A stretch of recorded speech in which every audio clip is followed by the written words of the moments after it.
All right, the Seattle Seahawks were just thrown an absolute curveball. And as you can tell when I do this, I don't know how to throw a curveball at all.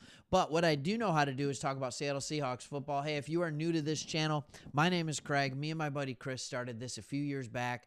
We are diehard Lions fans, but we love talking about teams that the national media ignores. And yes, the Seahawks are in the news this week, but it's not for what they're doing. It's not for the fact that they're Super Bowl contenders. It's not for the fact that they are tied for first place and have a matchup against the Rams and could be outright winners of the loaded NFC West. No, it's not for any of that. It's because they are playing a grandfather. They are playing Phillip Rivers and the Indianapolis Colts. They get the wonderful honor of being the team that gets to welcome Phillip Rivers back to the NFL. A statement I never thought I would say. Phillip Rivers retired as a Colt. I'm not a Colt. As a Charger. It was over. At the beginning of the year, he had a really cool 6.5 minute video.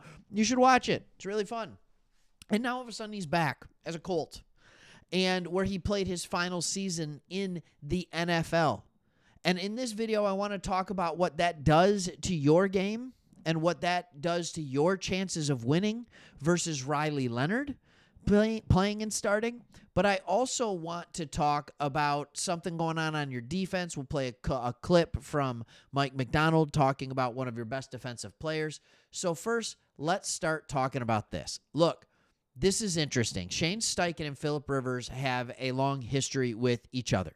All right, Steichen was on the staff in 2011 and 2012 with the Chargers, and then again from 2014 to 2020, going all the way up from quarterbacks coach to offensive coordinator. The Colts scheme is similar to what they run, so there is a familiarity there between the two players. There's no question.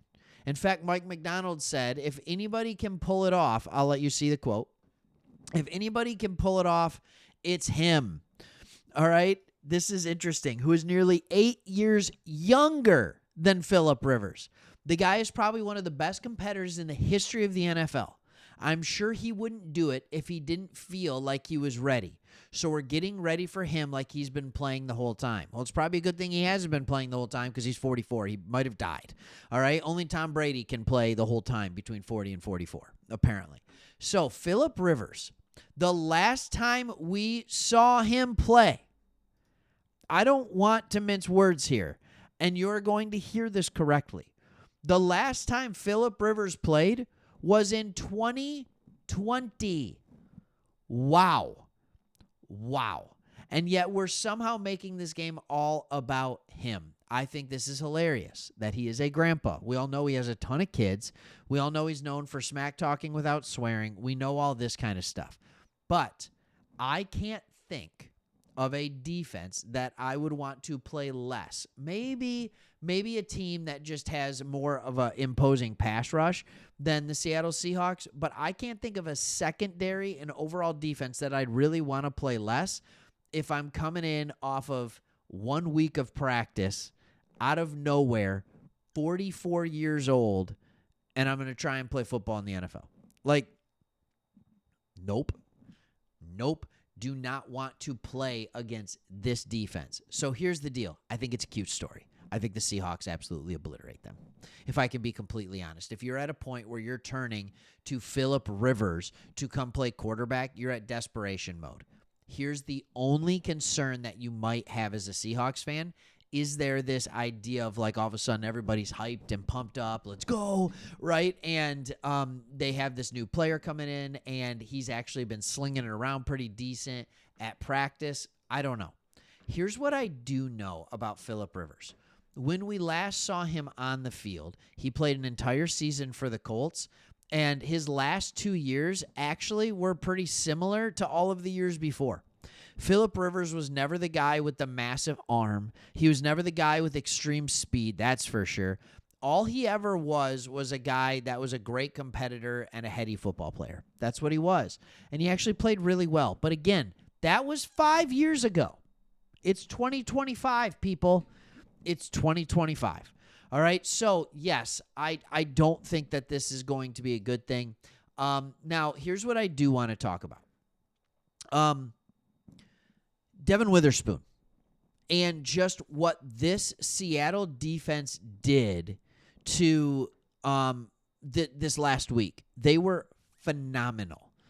All right, with their over 30-point victory, the way they just obliterated the Atlanta Falcons was impressive. And on the Brock Heward, I forget the name of the show. I forget it. He started talking about Devin Witherspoon being this force multiplier. I want you to be able to hear it. So I'll let you have a little look-see here. Here you go. Well, I mean, the first thing is his competitive energy. I mean, the game, there's not a lot of energy at the beginning of the game. And, you know, our guys were trying to find it, you know, and so Spoon's one of those guys that brings it out of everybody and got the guys going, you know, and the guys were, and I felt like they responded to, you know, to what he brings to the table. Mm-hmm. And, I mean, just, he's playing three positions. The speed at what he plays at is just wow. I mean, there's a couple plays that I'm thinking off the top of my head where he understands route stems and denies, you know, the first cut for Cousins, and he either has to dirt the ball or he's going to throw it away or go to his next read.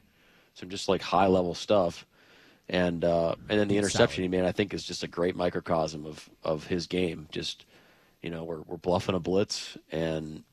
He understands what some of their zero answers are, and anticipated the play, and then just the competitive nature of, you know, attacking the football and just kind of like ball finds energy, you know, like just the most active player on that play ended up with the football, and it's funny how that works out. So. Okay, yeah, this is the Mike McDonald Show. So, anyways, with all that being said, he is a force multiplier, but again. When you first see that, you think to yourself, oh, yeah. Okay, that makes sense. He used the same term to describe Cooper Kupp and the effect on the offense. What he's talking about is what they do to elevate other players. Witherspoon is still at a point in his career where he's doing it on the field as well. And that's the thing Mike McDonald talked about there. It wasn't just talking about how he's a force multiplier, how he got the team up, but then the advanced plays that he makes, that it's just like when you have a guy playing at that level next to you, you can't help but feel more confident in what your defense is doing. And when I think about the high-level play of this defense, Mike McDonald being a defensive guy, living on defense, I don't think this is a good matchup for Phillip Rivers to come back in his first game. I just don't. But they're a desperate team. Never underestimate what a desperate team can do. With that being said, everything shows that you still are the better team. Just stop the run. All right? Sell out to stop the run. Make Phillip Rivers beat you over the top and see if you can get a victory that way, because I think you can. All right, if you want more Seahawks news, more NFL news, make sure you hit subscribe to this channel. We love having you, and we'll see you on the next one.